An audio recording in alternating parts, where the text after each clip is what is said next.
Welcome to Board Game Archaeologists. We play time-worn games from the past. I'm Hunter. I'm Rob. And today we're playing the Quicksand game. The Quicksand game from 1981 from Whitman. Same company that did comic books and things like that. This is made for 2 to 4 players, maybe, and ages 6 to adult, I believe. Oh, nope, sorry, 8 to adult, but honestly, it could be 6 to adult. The goal of the game is to get all 4 of your pieces into the other person's home slot. Yep, and it really comes with this cool board that's got little holes that fit your little timers, which are little hourglasses or minute glasses. And it comes with the dice, and we don't have the original dice. The original dice has a 1, 2 2s, a 3, and 2 S's on it. So we just kind of cheat and use the 1, the 2, and the 4 are both equal to, and then the 3, and then the 5 and 6 are S's. So we can do that, but I thought I'd make a spinner with it because I like making spinners if you don't have dice that are really easy to do in 3D with prints.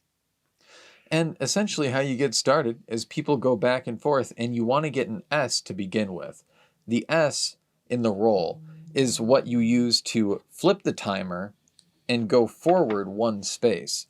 It can also be used when you get S's when all of your people are out, or if you don't want to move someone out, you can use that S to flip the timer again if you see that it's running out. Right, and it's really all about how fast you can roll the dice.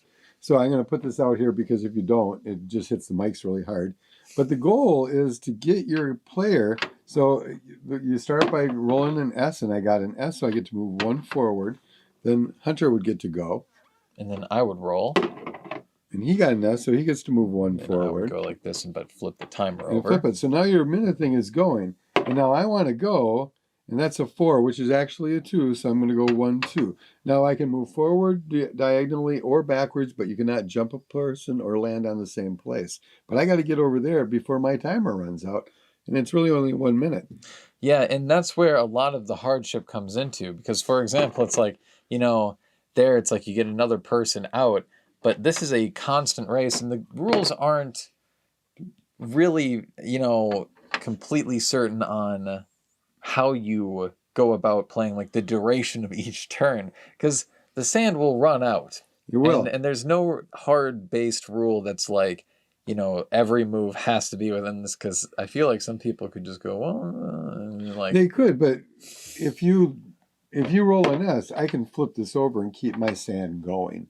I think it's really possible, but I would stick with 1, maybe 2 out at a time, but never more than that, because you certainly run out of time.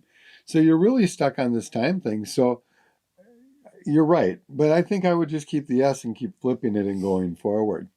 Yeah, no, that's what kind of makes it interesting, is that it has more depth than I think a person would immediately think. Unfortunately, that depth is only partially explored in this because the sand things of ours, due to time, some of them don't always work consistently. They don't.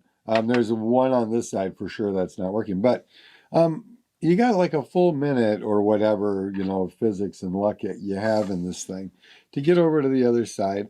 But you really have to roll dice. But you're right. One of you can just stop rolling the dice and let it go. But, you look like a dick kind of when you do that. It would be a good thing when both people kind of get fluent in it, where you're just rolling back and forth and it's constantly moving forward. That's when I think it comes more alive. Yeah, and I think there's ways to blockade it, but with only a minute, you don't have a lot of times for defense. Now, the variation, the kids' rule, is you just don't flip them, and you just move forward. The one thing I didn't find clear in the rules were, do you get to move it forward every time you hit an S and you get to move it forward? It really doesn't clarify that. Yeah. So you have to decide, before the game if you're going to do it that way or not. Yeah, and that's really the only, because for the most part, the rules are pretty straightforward. It's just when you hit that S, do you flip it and go forward like in the beginning? Right. And why they're lettered on the top, A, B, C, and D. I'm not sure why it even had to be, really. It just proves there's 4 and 4 and yellow and red. So it's kind of like Windows asking OK too many times to me. Yeah, it's a little funky, but I overall really like the game, and how it plays out is a lot of fun. Yeah, and I think when you played it a couple times, you get a lot more into it. The big thing with us is we'd have to actually sit here and make sure that they work, and if they don't, we have to find in my back toolbox to see if we have more or if I can crack these open and clean the hole between the two apart, because I think that's the problem. Look around in any of the other hundreds of Many games. Who knows? right? Well, thanks for joining us. Yeah, and if you want to know more about us, check us out at toyarchaeology.com. You can also find us on Facebook, and don't forget to subscribe and hit that little bell, and we'll see you back here.